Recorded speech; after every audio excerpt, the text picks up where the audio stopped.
Welcome to Somi chef channel. இன்றைக்கி நம்ம இந்த வீடியோவில் என்ன செய்ய போகிறோம் அப்படின்னா, வெறும் 2 பொருளை வச்சு நீர் தோசை எப்படி செய்கிறதுன்னு பார்க்க போகிறோம். இந்த நீர் தோசை ரொம்ப டேஸ்ட்டாக இருக்கும். 2 கப் பச்சரிசி எடுத்துக்கோங்க. அதை தண்ணி ஊற்றிட்டு 4 மணி நேரம் ஊற வைங்க. 4 ஹவர்ஸ் கழிச்சு தண்ணியை வடிகட்டிட்டு நம்ம மிக்சியில் போட்டுக்கலாம். இதில் கொஞ்சமாக சால்ட் போட்டுக்கோங்க. 2 கப் அரிசிக்கு 1 கப் தேங்காய் துருவல் இதில் ஆட் பண்ணிக்கோங்க. எவ்வளோ நைஸாக அரைக்க முடியுமோ அவ்வளோ நைஸாக அரைங்க. இதில் கொஞ்சம் வாட்டர் ஆட் பண்ணிக்கலாம். இப்போ அரைச்சிட்டு வரலாம். இது இப்போ நைஸாக தண்ணி கொஞ்சமாக சேர்த்து அரைச்சாச்சு. இது இந்த மாதிரி இருக்கணும். இப்போ இதை ஒரு பவுலில் எடுத்துக்கலாம். இது நல்லா தண்ணியாக இருக்கணும். இந்த மாதிரி இது பேருக்கு ஏற்ற மாதிரி நீர் தோசைனால நல்லா இந்த மாதிரி தண்ணியாக இருக்கணும்.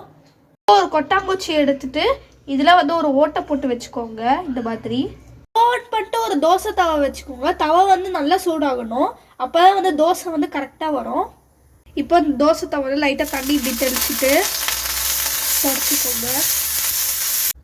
ஹோட்டல் கடையிலலாம் கொட்டாங்குச்சியில் தான் இது ஊற்றுவாங்க. அதனால நம்மளும் ஊற்றி பார்க்கலாம்.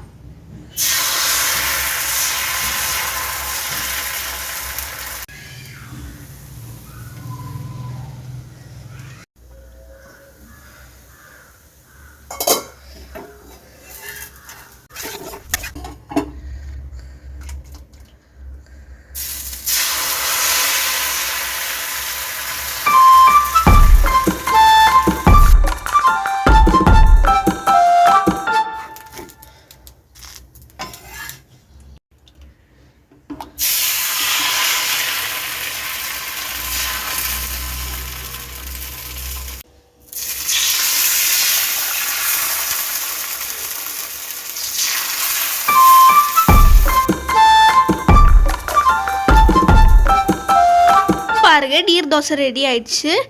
இது கார சட்னி. இது கொஞ்சமாக தேங்காயில் நாட்டு சக்கரை இப்படி நல்லா மிக்ஸ் பண்ணி வச்சுக்கணும்.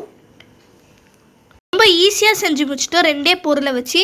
இந்த மாவு புளிக்கணும்னு அவசியம் இல்லை. இந்த மாதிரி சாஃப்டான நீர் தோசையை நீங்களும் கண்டிப்பாக ட்ரை பண்ணுங்கள். இந்த வீடியோ பிடிச்சா லைக் பண்ணுங்கள், ஷேர் பண்ணுங்கள், சப்ஸ்கிரைப் பண்ணுங்கள். பாய்.